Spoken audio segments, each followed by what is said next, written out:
Halo bro semua, kembali lagi bersama saya Marco di acara Garage Talk. Kali ini kita kedatangan dua bintang tamu yang sangat spesial. Yang satu dari dunia perotomotifan mobil, dan yang satu lagi dari dunia perotomotifan motor. Kita sambut semua dengan meriah Bro Kunta dan Bro Angga. Sebelum kita mulai acara nih bro, gue berterima kasih banget sama lu pada yang udah mau hadir di acara Garage Talk kali ini. Membahas tentang otomotif-otomotif. Terima kasih juga udah sama-sama. Terima kasih juga udah diundang di sini. Ya, sebuah kehormatan lah bisa diundang di acara yang besar ini. Ya, tanpa kalian undang, ya gue mungkin gak bakal datang. Nggak bakal ada di sini juga mungkin kalau nggak diundang ya. Iya betul juga sih bro. Kalian kesini kalau boleh tahu kira-kira bareng komunitas kalian atau sendiri nih bro? Kalau dari gue pribadi sih berangkat sendiri. Karena komunitas lagi pada sibuk. Ya, kalau gue lagi sendiri aja sih. Karena memang komunitas itu nggak selalu setiap saat lah. Karena mereka punya kesibukan masing-masing Iya, ya kan ya. nggak selalu setiap saat bareng-bareng kemana-mana. jadi- Karena punya kesibukan masing-masing. Biasanya jadwal sih, ada jadwalnya gitu kan. Nah kalau misalkan keseharian kalian ini selain yang kita tahu kan di sini semua kalian penikmat otomotif. Yang satu penikmat otomotif dari segi mobil, yang satu dari penikmat otomotif segi motor. Kira-kira keseharian kalian selain memodifikasi motor kalian itu dan mobil kalian itu seperti apa sih bro? Dari Bro Kunta. Kalau keseharian gue sih, gue pelajar kampus ya, mahasiswa ya. Itu keseharian utama. Terus ada side lah. Jadi usaha kecil-kecilan, biasa bantu orang tua aja sih, biar dapet duit. Karena kan butuh uang untuk modal modifikasi. Betul banget. Oh betul bro. Kalau dari Bro Angga sendiri apa udah kerja atau gimana nih? Sama, gue sendiri masih mahasiswa. Keseharian kalau kesibukan rumah paling bantu-bantu orang tua. Ada samping-sampingan juga gitu. Nah dari Bro Angga sendiri nih, kira-kira pengertian otomotif itu di dunia motor menurut versinya apa sih? Pastinya otomotif lebih ke kendaraan, baik walaupun roda 2, roda 4. Ya, itu Iya, ya. iya. Jadi kalau otomotif itu sebenarnya lingkupnya kendaraan sih, namanya benda yang bisa, kalau menurut gue sendiri ya, menurut gue pribadi, karena setiap orang kan punya pendapatnya masing-masing gitu kan. Jadi kalau menurut pandangan gue sendiri, otomotif itu adalah sebuah kendaraan gitu kan, yang mengantarkan kita dari titik A ke titik B, itu aja sih. Tapi banyak juga yang pencinta otomotif itu dia mendedikasikan hidupnya untuk otomotif. Nah, Akan sampai modifikasi sendiri otomotifnya, kendaraannya. Kebetulan membahas modifikasi nih bro.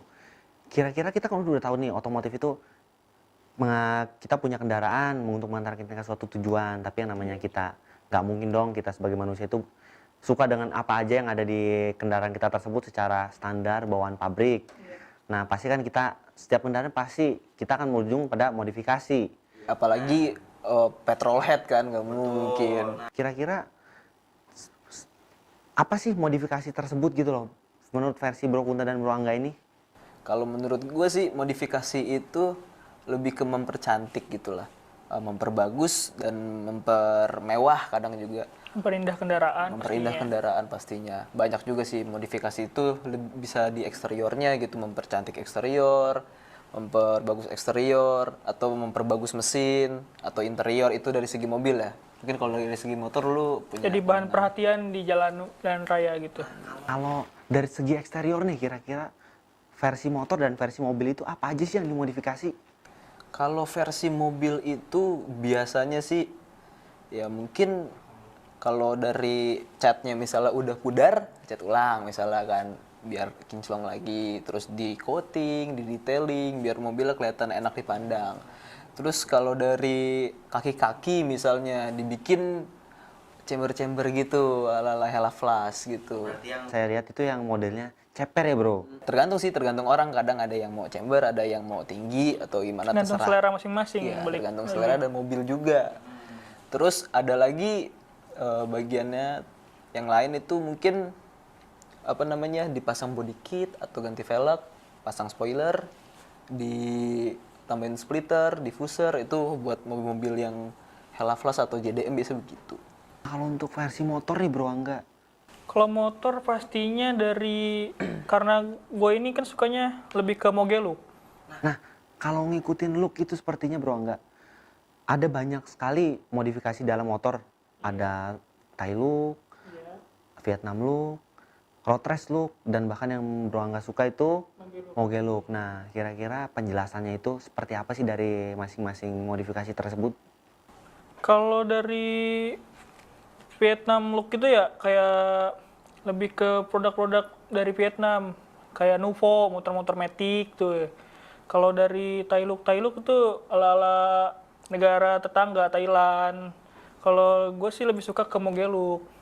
Kelihatannya lebih berbobot motor, jadi gagah, sesuai yang bawa. Kalau badannya gede kan jadi lebih enak dipandang. Berisi ya bro, jadi lebih proporsional untuk dilihat orang. Nah, Ya, jadi bahan perhatian juga di jalan pastinya.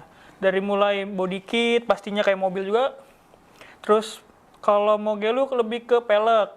Pasti bawaan standar tuh diganti sama peleknya ukuran yang lebih besar. Ban juga diganti tapak lebar. Dari gear setnya pasti diganti. Terus aksesoris tambahan seperti spion, winglet, fender. Udah sih gitu aja paling menurut gua, sama knalpot palingan. tapi ada nggak sih bro yang orang yang pengen dua look gitu loh, antara road race look dan misalkan moge look gitu? Apa proporsional atau enggak bro kira-kira? Tergantung ke selera masing-masing sih kayaknya itu mah ya. Dia lebih sukanya ke road race look atau moge look. Kalau gue sendiri kan lebih suka moge look ya, jadi seperti itu aja mungkin modifikasinya. Kalau road race look gue kurang suka, jujur aja. Jujur aja. Tapi dari masing-masing ini kalian memodifikasi hanya eksterior atau interiornya saja? Interior udah pasti diganti juga buat nambah akselerasi mesin. Kayak oli pasti udah bukan rekomendasi dari bawaan dealer lagi. Ya udah pasti ganti, naik, upgrade lah bahasa anak motornya mah. Kalau dari mobil sendiri? Kalau gue tadi pengen notice dulu tuh yang apa namanya, aliran-aliran gitu kan. Kadang kalau di mobil ini suka ada perpaduan juga sih kadang. Jadi yang jadi Jadi mobil sendiri juga banyak ya bro antara aliran modif seperti itu? ya, ada juga kayak misalnya American Style ada yang Hella Flash. Jadi mobil chamber, ceper gitu kan, yang outfit apa keluar gitu kan. Terus ada lagi model-model klasik retro gitu. Ada yang itu sendiri ya, retro pokoknya mobil tua yang Mobil-mobil klasik. iya, pokoknya dilihatnya tuh kayak original gitu, kinyis-kinyis gitu kan, keren. Ada yang JDM juga. Terus Nah kalau bro Kunta sendiri lebih suka aliran modif seperti apa? kalau gue sih mungkin mixing ya, Hella Flash JDM tuh diperpaduin good gitu loh, mobil-mobil Jepang. Membahas JDM banyak banget nih kita tahu. JDM itu apa sih bro? Iya, banyak banget ya yang denger gitu kan, orang-orang modif awal. apa sih itu JDM? Iya, Iya, JDM. JDM itu lebih tepatnya Japan Domestic Market gitu. Jadi produk-produk Jepang gitu kan yang diproduksi di Jepang itu diimpor langsung gitu kan. Oh berarti semua part-part itu rata-rata impor ya bro? Rata-rata impor. Ada juga sih mungkin yang CKD, cuman udah pasti di Jepang dijual gitu. Jadi udah pasti bukan, karena kan ada yang mobil pabrikan gitu kan, mobil pabrikan misalnya mobil pabrikan Eropa, tapi di Eropa sendiri nggak dijual. Buat khusus pasar Asia misalnya. Ada mobil pasarnya pasar Jepang gitu. Ada yang Amerika nggak jual. Ada juga mobil pabrikan Jepang yang ngejual cuma di Amerika gitu. Nah, ini JDM ini berarti mobil-mobil yang pasarnya udah di Jepang gitu. Terus dimodif nih sama orang-orang Jepang nih. Ada bikin body kit banyak. Ada yang Rocket Bunny, ada yang Veilside, dan banyak banget deh. Velgnya juga TE37 Racefox. Itu NK gitu kan. Jadi produk-produk Jepang yang orang-orang Jepang udah modif duluan. Kayak contohnya kalau di motor kayak Thai look atau apa tadi? Moge look, Vietnam look, Vietnam look gitu. road race look. Kalau itu kan orang-orang Thailand misalnya modif Thai look. Nah, ini orang-orang Jepang kiblat kita. Bro, kira-kira menurut Bro Angga dan Bro Kunta nih, modifikasi itu wajib nggak sih untuk kendaraan? Kalau dari gue sendiri, dibilang wajib nggak wajib sih. Cuman kalau memang lu senang sama otomotif, lu senang sama kendaraan maupun motor atau mobil gitu, dan lu punya passion gitu, lu pengen ngelihat mobil lu tuh beda dari yang lain. Berarti nggak mau disamain ya bro? Mau disamain, walaupun mobil lu sama misalnya nih. Misalnya sama-sama LCGC atau misalkan sama-sama mobil muscle car gitu ya bro, tapi nggak mau sama dengan orang lain. Pokoknya sama dengan orang nggak mau, pokoknya ciri khas sendiri. Yang sendiri, beda dari yang lain. Beda dari yang lain, itu dimodifikasi. Ada banyak juga sih tipe modifikasi. Ada yang buat race, misalnya itu buat kompetisi race. Ada juga buat kompetisi kontes gitu. Spek dari segi apa nih? Mungkin dari looknya atau dari segi permesinannya. Kalau dari look udah pasti pengen tampil beda. Dari motor-motor standar pasti diubah. Aftermarket. Kayak tadi yang udah dijelasin, dari body-bodinya diganti. Yang udah sama yang lain-lainnya pokoknya diganti dari bawaan standar pabrik. Biar jadi tampil beda gitu. Dilihat di jalan raya juga jadi bahan perhatian orang-orang. Iya. Kalau dari segi mobil, yang paling menarik perhatian modifikasi itu apa sih bro? Kalau dari mobil itu biasanya mobil ceper, terus mengkilap, bodi kita gede-gede, lebar-lebar gitu. Biar lebih menarik perhatian ya bro, karena gede. Kalau untuk dari motor sendiri nih, seperti apa? Yang kira-kira menarik perhatian masyarakat gitu loh. Yang paling menarik tuh pastinya pelek.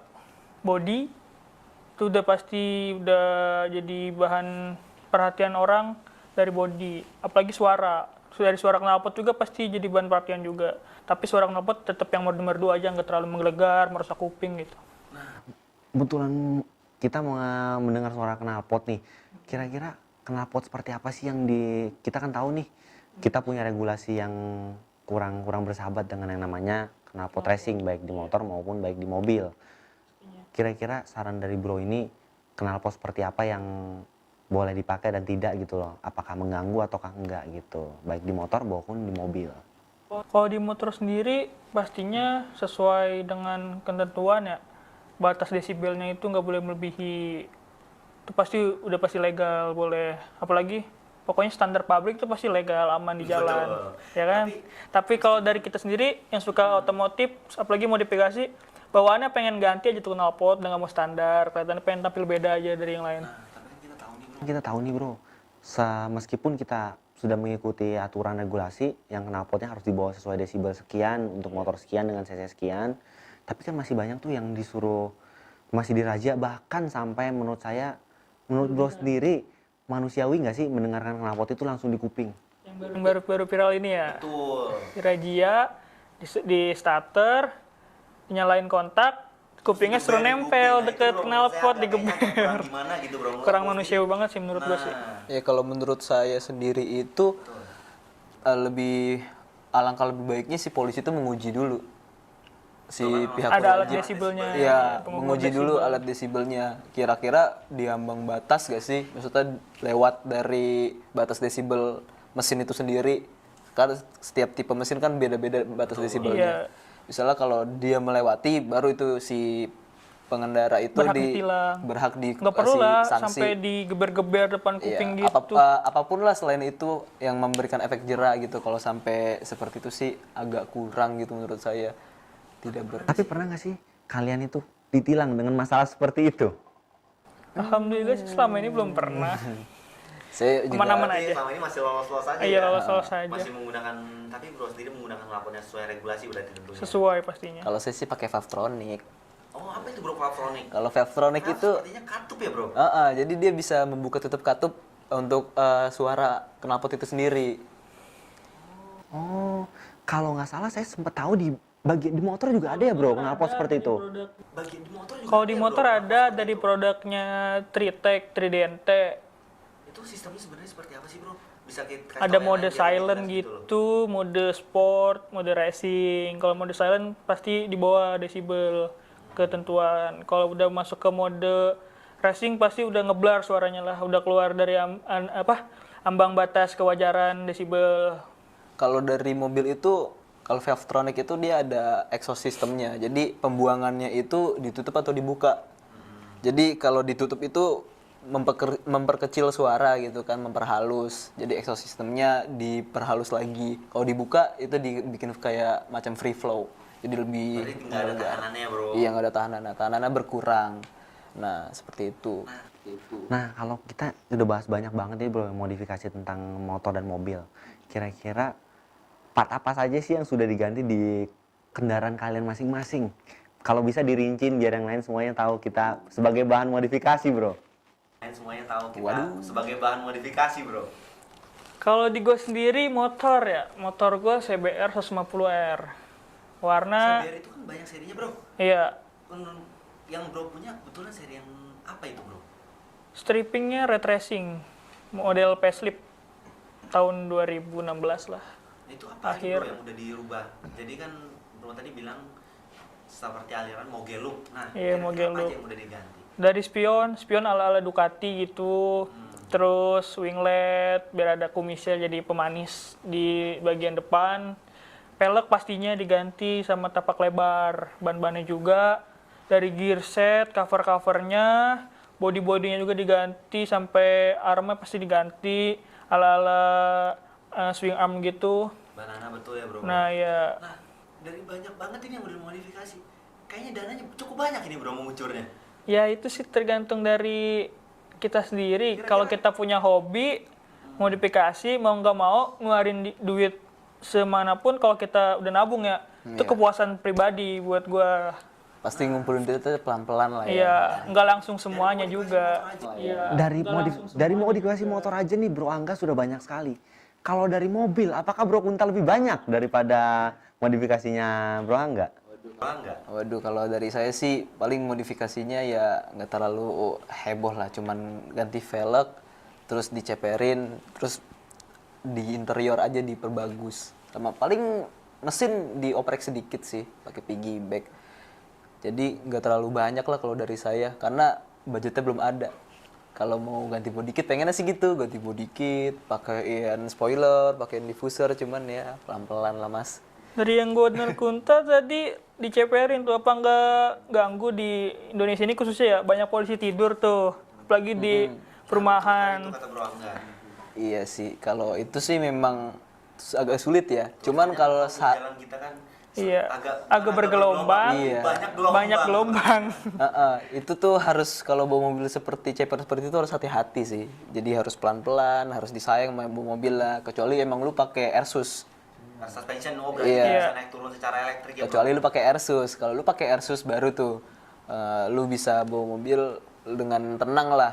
Jadi Walaupun ada polisi tidur bisa dilibas lah. karena lu kalau bawa ya lu tinggiin aja. Iya. Cuma pas lagi mejeng ya lu ceperin abis, buang semua oksigennya gitu. Nah, kira-kira nih membahas semua modifikasi yang udah ada nih, bro. Semua modifikasi itu melanggar hukum yang ada sesuai regulasi di Indonesia nggak sih? Menurut kalian masing-masing gitu loh. Menurut gue pribadi, selama itu belum berlebihan sih nggak masalah ya. Yang penting apapun juga pasti kalau berlebihan itu tidak baik. Dunia modifikasi juga sama seperti itu. Kalau modifikasi yang sederhana saja lah, sewajar-wajarnya aja. Jangan sampai mengganggu pengendara lain, apalagi sampai menyebabkan pokoknya jangan sampai ganggu pengendara di sekitar kita. Karena yang menikmati jalan raya kan bukan kita sendiri, orang lain juga menikmati perjalanan. Kalau dari gue sih ya pertama jangan ngilangin ciri mobil lah, kayak bikin cat jadi warnanya berubah. Ya pastinya tuh warna sesuai surat kendaraan. Iya. Sesuai ketentuan kendaraan. Dan kayak Bro Angga tadi bilang juga itu safety. Kayak lu nggak spion dibikin jangan diubah-ubah macem-macem. Harus sesuai fungsinya. Iya. Jadi meskipun kita modif, kita harus sesuai fungsional ya bro. Iya. Bentuknya aja yang harus kita dapatkan. Nggak cuma spion, mungkin lampu atau lain sebagainya. Pokoknya yang safety aja sih. Kalau buat modif. Jadi meskipun kita modif, kita harus sesuai fungsional ya bro. Nggak cuma looknya aja yang harus kita dapatkan. Spion mungkin lampu atau lain sebagainya. Pokoknya yang safety aja sih. Tapi semisal kayak mobil nih bro, kan paling banyak ketahuan dari cat dan decal stiker ya. Itu kira-kira legal atau ilegal kah di sesuai regulasi kita ini? Selama masih ada warna standar kendaraannya tuh nggak masalah, di stripping gitu di Kita paling. nggak pernah namanya manusia nggak pernah puas dengan apa yang sudah kita modif. Iya Pasti pastinya. ada kadang kalanya pengen yang lebih beda dari yang lain. Misalkan kita mengganti warna, apakah warna tersebut bisa kita legalkan gitu loh? Ya itu Kendaraan sih kita tersebut. Oh iya ya. Itu tergantung lu mau ribet apa enggak. Ke Samsat gitu Ngurus surat, ngurus surat, ganti warna kendaraan. ganti warna kendaraan, warna TNKB itu. Cuman gue sih orangnya nggak mau ribet, jadi modifikasi pakai warna standar lah kalau bisa. Ya mungkin warnanya cuma diterangin, dibikin metalik atau dibikin gimana. Candy, warna-warna Gitu candy sih, gitu. iya. Iya. Nah, tapi kalian ini kan kita sebagai anak motor dan Bro Kunta sebagai penikmat otomotif mobil. Itu kan kebetulan kondisi kita sekarang sedang pandemi ya, Bro. Itu keseharian kalian sebelum pandemi dan sesudah pandemi itu apakah sama atau ada kan perbedaan, Bro? Kalau dari gue sendiri sebelum pandemi itu lebih sering kumpul pastinya.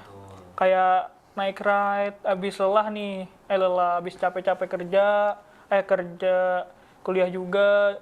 Terus malamnya itu kumpul-kumpul sama temen, naik ride, kopi santai, ya kopdar-kopdar lah. Kalau hari Minggu San Mori, jalan-jalan keliling kota, paling keliling-keliling sini aja lah deket-deket.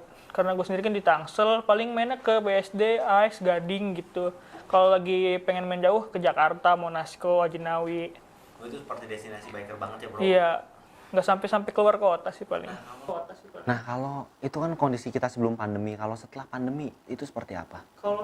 Kalau setelah pandemi jadi berkurang kumpul-kumpul karena tetap mematuhi protokol kesehatan, jaga jarak, terus memakai masker. Berarti kalau misalnya protokol kesehatan, berarti kita harus jaga jarak 1 meter dong, Bro, kalau kumpul. Ya, ukur aja.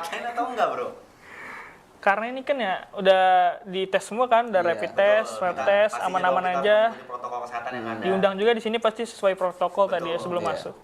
Jadi kita semua udah disterilkan. Nah, kalau dari gue sendiri mobil ya sama sih, nggak jauh beda juga dari motor kan. Tadinya bisa apa namanya, bisa road trip gitulah, road trip yang jauh. Ya kalau mobil keluar lebih kota. ke keluar kota jauh gitu ya, road iya. trip. Berarti kalau sekarang kita kondisi lagi begini, Bro Kunta, jangan-jangan kumpulnya dalam mobil masing-masing. Dalam Ya, mobil masing-masing, bisa mandek. jadi ya. Jadi gue Garasi bilang, masing-masing. Protokol kesehatan ya, Bro. kita ntar ngopinya tuh pakai handphone mungkin ya. Mandangin video call. mobil aja. Dari Menggunakan dalam aplikasi mobil. yang ada seperti Discord dan Intercom. Iya. Boleh dicoba untuk mengikuti protokol kesehatan. Nah, kita kan udah tahu banyak banget nih modifikasi dari Bro Angga dan Bro Kunta. Kira-kira kalian punya saran nggak sih? Saran, tips and trick, terus modifikasi hal apa saja yang nggak boleh dilakukan di modifikasi tersebut? Apa aja gitu loh, tips and trick yang bisa kita bagikan ke semua pemirsa di sini. Kalau dari gue sendiri, tips and triknya tuh ini, gue tuh biasanya lihat-lihat dulu apa yang mau kita modifikasi, ya kan? Tujuan kita memodifikasi gitu. Lu memodifikasi itu tujuannya kemana? Lu mau sekedar hobi atau mau ikut kompetisi gitu kan ya? Itu pertama harus lu lihat. Jadi lu jangan ikut kompetisi race modifikasinya buat lu gitu kan. Tampilan doang, iya. Dan race itu juga nggak harus spesifik kalau dari mobil. Misalnya lu mau ikut kompetisi drift, jangan bikin drag, jangan bikin sirkuit yang spesifikasi yang sangat berbeda ya, iya, spesifikasinya ya mungkin mirip-mirip, cuman nggak sedetail itu. Kalau harus dibedain sedikit, Harus sesuai ya. harus sesuai. Nah itu dari tujuannya dulu, dari tujuan itu sendiri. Nah, kalau misalkan tuh membahas sedikit tentang tujuannya, kalau misalkan sampai kan ada orang yang pasti barunya mulai menggiati otomotif tuh, misalkan dia salah kiblat, maafnya Bro, dia pengen sebenarnya seperti yang Bro tadi bilang drift untuk drift race, tapi dia membuatnya drag race. Apakah ada kejadian fatal gitu Bro kira-kira yang akan terjadi? Ya kalau drag sih biasanya jarang pakai LS. Kalau ngedrift nggak pakai LS itu aneh jadinya. Itu mobil nggak bakal bisa melintir. Mungkin melintirnya malah terguling. Berarti itu malah mencelakaan diri sendiri ya, Iya. sangat berbahaya untuk ini. Makanya kalau dari modifikasi drift itu memang sangat dibutuhkan sekali LS, karena dari dasarnya tuh mobil jarang ada yang menggunakan LS. Berarti kalau seperti itu memang harus banyak belajar sama yang sudah ahlinya ya, seperti Bro Kunta ini. Ya banyak sih yang lebih ahli. Jadi itu saya cuman pemerhati aja sih. Gitu. Nah, kalau dari versinya Bro Angga nih, kira-kira modifikasi apa saja yang membahayakan gitu loh untuk versi kendaraan roda 2? Terus tips and trik apa yang bisa diberikan sama Bro Angga untuk kita semua? Yang berbahayanya itu kendaraan roda 2 itu pasti kalau modifikasi itu terlalu berlebihan. Kayak fungsi spion harus sesuai dengan fungsinya buat melihat ke belakang, ke kiri kanannya. Jangan sampai merubah fungsi dari barang tersebut lah pokoknya, dari kegunaan dari barang tersebut. Tips and trick buat modifikasi sederhana aja sih, paling tergantung selera masing-masing juga. Kalau lo lebih suka ke Mogeluk, ya paling ngubah konsep dari standar pabrik jadi lebih berbobot, jadi lebih pokoknya lebih gagah kelihatannya.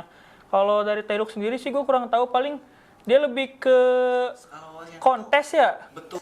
Betul biasanya, tapi ada juga yang kontes mungkin motor biasanya. ada yang saya pribadi agak kurang menyukai itu bro. Iya. Modif Tailux seperti menggunakan Ban mungkin cacing. velg Iya. jari-jari, ban cacing. Nah itu menurut Bro Angga sendiri terlalu membahayakan gak sih untuk dipakai di jalan?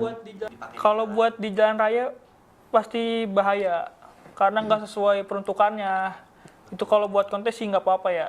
Cuman buat dipandang aja tampilannya emang kayak gitu adanya. Ya mau gimana lagi, emang buat kontes, motor kontes khususnya. Kalau dari Tailux sendiri seperti itu sih. Tapi dari Mogeluk sendiri itu ada untuk kontes atau misalkan Kontes pastinya ada juga. Dia lebih ke perawatan body pasti lebih kinclong, di detailing, di cutting berapa layer gitu, pokoknya sampai sekinclong mungkin nanti berarti sampai bisa ngaca di Iya, tangki ya bro? bisa ngaca tuh di bodi motor Mungkin kalau di mobil lebih kinclong lagi kali ya? pastinya. Nah itu yang gue baru dengar juga sih, wet gloss itu sekarang tuh lagi happening juga di kalangan artis-artis atau YouTuber otomotif sekarang. Itu gue nggak ngerti, cuman emang gila keren banget. Jadi tuh bisa lebih klimis dari detailing biasa dan lebih tahan lama proteksinya gitu. Untuk kalian pribadi yang penikmat otomotif, modifikasi itu sebetulnya sangat penting ya untuk kalian pribadi. Bagi udah menjiwai pastinya, ya mau ngeluarin duit seberapa banyak pun kalau emang udah hobinya, emang udah kesukaannya, ya tetap dijalanin lah pokoknya.